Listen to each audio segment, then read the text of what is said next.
Assalamualaikum everybody. It's early in the morning, so thank you for coming on a Sunday morning. I was asked by Dr. Tariq to talk about adolescent obesity, and the reason why I'm talking about this and I feel comfortable in doing so is for the last 10 to 15 years in the US I was running an obesity program, working with the patients who are young, 14 to 21-year-olds, who are coming from the Bronx. So they don't even have the resources to get good food, but they were still severely obese. And that is what we see in the West. We see that there are people who are poor are obese, whereas people who are from richer and higher socioeconomic status are actually doing well because they have opportunities for physical activity and everything. But that is not the same here, and I'd like to quickly talk to you about why we need to start worrying about it even over here in Pakistan. So I have no financial disclosures, I have no conflicts of interest. So we talk today about the individual public health impact of obesity over here, and then also discuss the management and a tiered approach that we all can take in our primary care practices. So let's step back a little and talk about cardiovascular disease. Right? It remains the #1 cause of death in the world. And when we talk about cardiovascular disease, we are talking about coronary heart disease, so there's myocardial infarction and anginas, and also stroke. About 17 million people die every year because of cardiovascular disease. And if you were to talk in the US, it's 1 out of every 3 deaths happens because of CVD-related diseases. About 2,200 Americans die every year. So that's 1 death every 40 seconds. And the top 2 risk factors that they've been able to identify are 2, physical inactivity and obesity. So now what is happening in Pakistan? For us also, 1 of every 3 deaths is because of cardiovascular disease too. And we unfortunately have a double burden of disease. About 42% of our young youth and our children are stunted because of undernutrition, but we're also seeing more and more obesity happening in our higher socioeconomic status. So in a recent study done in 2007, actually the number was 18% of adolescents were obese. This was done in a school population, this was done in a city population, because we really don't have population level data in general. But what we're finding now in the recent article that we found, up to about 23% of city kids are obese at this point in time. So if we don't take care of obesity, for the first time in history, our children may actually have a shorter lifespan than what we have as their parents. So when we talk about the risk factors, they really aren't, it's not rocket science, right? There's lack of physical inactivity, there's all their screen, lots and lots of TV, and there's smartphones now. We have a lot more fast food, and it's more easily accessible. And suddenly there's items. We now have a lot more McDonald's and KFC over here also than what we used to before. But what is different is that the family history will be the same thing, but where they are different is that we are seeing it more and more in the higher socioeconomic status. So people who have access are the ones who become more and more obese. And so as we are seeing more people and more rapid urbanization, people moving to the cities, we're seeing that they're not as physically active as they used to be before, and we're seeing more and more obesity happening because of it. Okay, so why am I going on harping about adolescents and obesity, right? We talk about cardiovascular disease, which happens later on in life.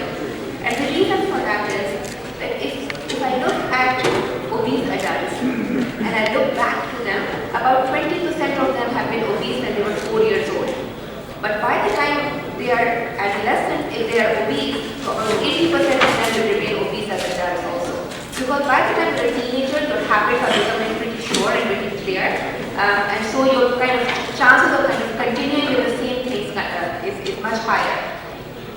And this was seen again also by Friedman et al. And they saw that they looked at obese, they looked at a long group of people, and adults who were obese, they found that 77% of them had been obese as adolescents also.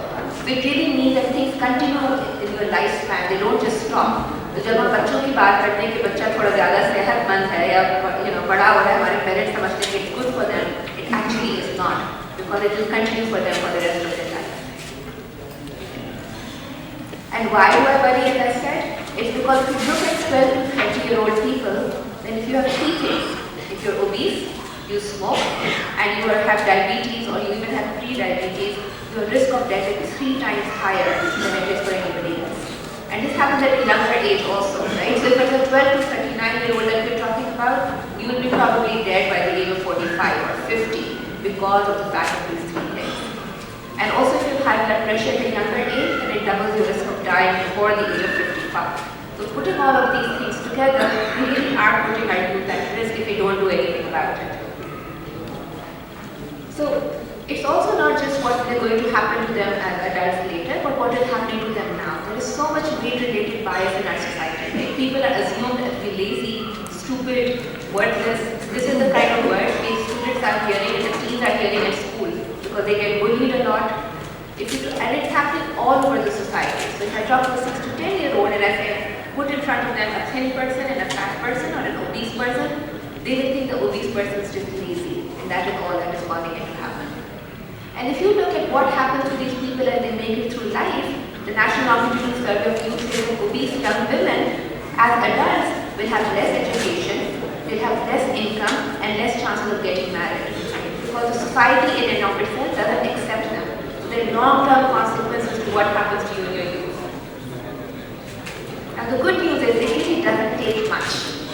You have to eliminate just 40 calories a day per person and you can rise the trend of obesity in the country, right? And if we were each one of us to decrease our eating intake and our caloric intake by about 160 calories per day, we could reduce childhood obesity itself. So all it needs is a concerted effort from us as physicians but also as parents of these youth.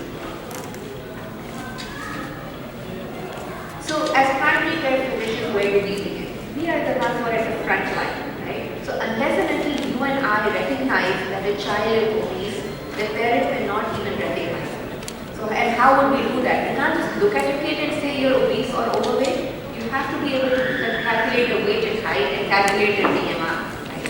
And then use the growth charts. You really cannot take a pediatric person and use the BMI cutoff of the adult. So you can't use the BMI of 27 to call somebody obese. You really have to look at the growth chart. And the WHO growth charts that we have are really not looking just at the American population. These are based on kids from all over the world. And if I were to look at it, so for example, a 12-year-old, a healthy BMI would be around 18 or 16. But by the time they get to about 22 or 23, they've already become obese. So unless we as family physicians start calculating and showing this to parents, how would they know that this is something to be worried about? The same goes for girls, so there's separate growth chart for both girls and boys. If you just keep them in your offices and give them to the parent afterwards, इसको पकड़ के रखें, साथ में लेकर आएगा next visit के ऊपर. And then the algorithm of how you actually take care of these people is rather simple, right? If somebody is healthy weight, you don't have to do anything, you just encourage them that they're doing well. If they're getting overweight, so if their BMI is between 85th or 95th percentile, start talking about it. Start talking about it to the child, start talking about it to the parent themselves. This is all that can happen. This is all that I see even in a 12-year-old who's obese sometimes. Okay? All the way from hypertension to obstructive sleep apnea. I see a lot of psychosocial issues. We see renal disease starting really early in them. Diabetes की तो हर बात ही क्या छोड़ता है. Polycystic ovary syndrome in young girls, and I know there was a session later on today about it also. Orthopedic issues that we don't even talk about. Planck's disease, skiffy, brain issues, so increased intraocular pressure. And then of course non-alcoholic fatty liver disease. So we are seeing a lot more cirrhosis starting much earlier and all obesity related. So you do your face complete history and physical examination. There are 3 tests that you need to get done on a yearly basis, right? It's just a fasting blood sugar, a lipid profile, and an SGPT as you. These 3 चीजें आप करवा लें तो you've kind of taken care of about 80% of the problems that can cause problems later. I know that some people would like to do a hemoglobin A1C, some people do non-fasting lipids, and some would want to do a PCOS workup. Things that you can do, but you don't necessarily need to do. But I know that the A1C is so much more convenient than getting a fasting blood sugar of somebody. And then there's a step-up tiered approach, right? It's not a one-size-fits-all. But your goals remain the same. You're going to focus on just 3 things: the lifestyle modification and target behavior. Okay? But in बच्चों को कोई crash diet की ज़रूरत नहीं होती. There's these fad diets all over. They really don't need them. And even if you slow the weight gain to velocity, that is success for them, because for a lot of them, as they grow into the weight if they don't gain it too rapidly, as we were able to see from the growth curve. And those who need to lose weight, you have to do it in a healthy way, so not more than 1 to 2 pounds a week. So if they're losing more than that, then there's an actual problem because they may be doing unhealthy things to lose that weight. So this is how I think of the target behaviors, right? 5 servings of fruit and vegetables, 3 meals a day so that they don't miss breakfast. आजकल सारे बच्चे देर से उठते हैं तो breakfast नहीं खाते हैं. 2 hours or less of screen time, whether it's TV, whether it's a laptop, whether it's iPhones, and 1 hour or more of physical activity, and 0 sugar sweetened beverage. So the 5-3-2-1-0 model that we use, problem with the media already, it really is not talking about the physical activity and the screen time, and so we kind of move towards the 5-3-2-1-0 model. 0 sugar sweetened beverage also means 0 juice boxes, right? बहुत सारे parents समझते हैं कि juice is a little healthier, it isn't. Drink water, drink flavored water if you want to, if nothing else. Limit meals outside the home. अब तो बच्चों को बाहर भी निकलने की जरूरत नहीं होती. Food panda को घर ही बुलाते हैं, मंगा लेते हैं, right? But see, food from outside is never going to be as healthy as the food that you cook in the house. Okay? They put more salt, they put more sugar to give it more flavor. These are things which kind of make us want to eat more. And then sleep. It is really, really important for these youth to get sleep, because if you don't get 8 hours of sleep, your cortisol level goes up. Feel hungrier the next morning, you will eat more. So this vicious cycle starts developing. Okay. So what happens in stage 1? If the kid is greater than 95th percentile for their age and sex, you are still the one who is going to take care of them. Okay? There's not going to be any other specialist who needs to see them. Just focus on the healthy behaviors. Focus on them getting to the target behaviors. And even if they're starting to change the behavior, so अगर बच्चे ने if they started eating vegetables जो उन्होंने पहले नहीं खाते थे, that is good too. More encouraging them to go on making these changes. And if over the next 3 to 6 months, while you're seeing them monthly, they're slowly changing their behaviors, you're doing a great job with them. You really don't need to send them to anybody else. But if there's nothing is changing, बच्चा भी नहीं मान रहा, parents भी आपकी बात नहीं सुन रहे, then you may have to step up what you do with them too. So what happens in stage 2? Now you're going to have to add a nutritionist come in, or a behavioral coach or a physical activity coach. तब आपको बहुत ज़्यादा structured किस्म की advice देनी पड़ेगी. ठीक है? It's still about the lifestyle behavior, but now I start putting goals. You have to do this. I start pushing them a little more because अब मुझे लगता है कि problem शुरू होने वाली है. And at this point, my success only happens if they start losing their weight and the weight velocity starts coming down. So these are the people, I see them every 2 weeks sometimes, because it allows the parents to start thinking that actually problem hai ki nahi hai. And if there's no improvement in the BMI, we go on to stage 3. And stage 3 is where you and I can't do this alone. You really need a multidisciplinary team, and with most of these teams, it's you as the physician or a pediatrician. It is a nutritionist who will help, because these children will now need very particular diets. And it's going to be a behavioral coach, so somebody who can actually help them change their behaviors.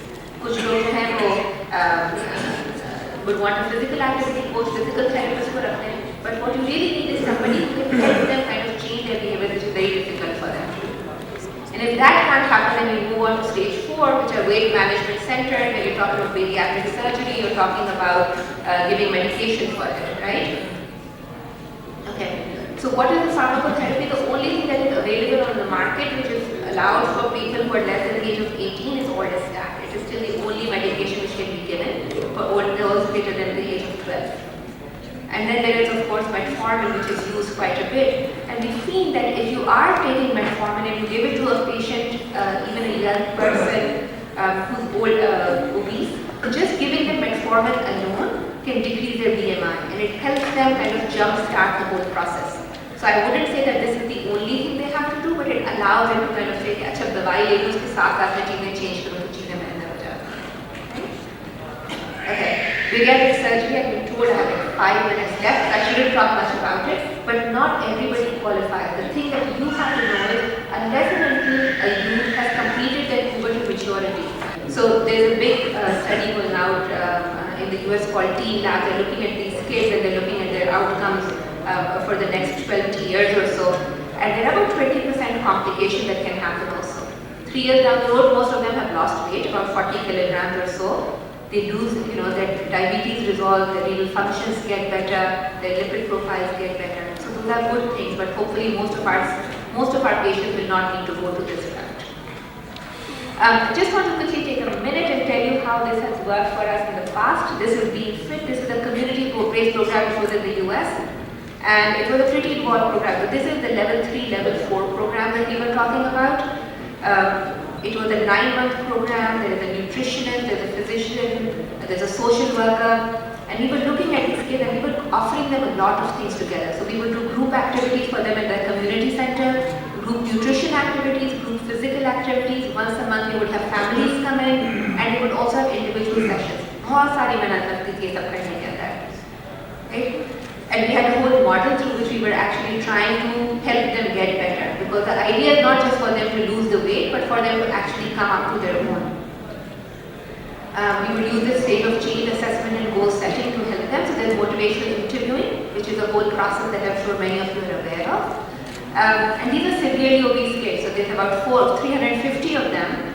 And if you look at them, their mean BMI was 39. So these are severely obese people. They already had diabetes, asthma. And if I look at it, most of them really weren't interested in losing weight, right? They just thought they had a problem, but not really a big problem. Only 43 of them, so 18% of them were actually in the action phase. But what we found is, by keeping them in this program for about 9 months, and let me explain this to you, the red line is if we had done nothing for them. So that was what would happen to them from the time that either the year before they started the program and a year after the program. They would have just gone on creeping up. And what you can see with this beta 1 line is that in the 12 months before starting the program, what was the velocity by which they were gaining their BMI, and what a huge difference that had made. So we started flattening the curve. And the same thing I can see over here, right? So their BMI Z-score was going up, and then after they started the program, it started going way down. So it really does make a difference in multidisciplinary programs. So finally, just for me to finish up, wrap up, it's a real problem. It's got significant medical consequences and psychosocial consequences for our youth. It's multifactorial, polygenic. There's no one problem that is causing it to happen. So we will all have to work both at the individual patient level, with the families of these kids, and also at the public health level. We are the ones who will have to raise the voice against the sodas and the juices. Right? The sooner you diagnose the problem and the sooner you screen for complications, the higher the chances of your patients doing better over time. Involve the teams themselves in their care. Don't try to blame them or shame them. And if you just work towards slow and steady weight loss of 1 to 2 pounds a week, that's a great success for them. If you're not noticing any improvement in 6 months in whatever you're doing, do refer them forward, because without it, this trajectory really cannot be taken care of. And that's about it. Thank you.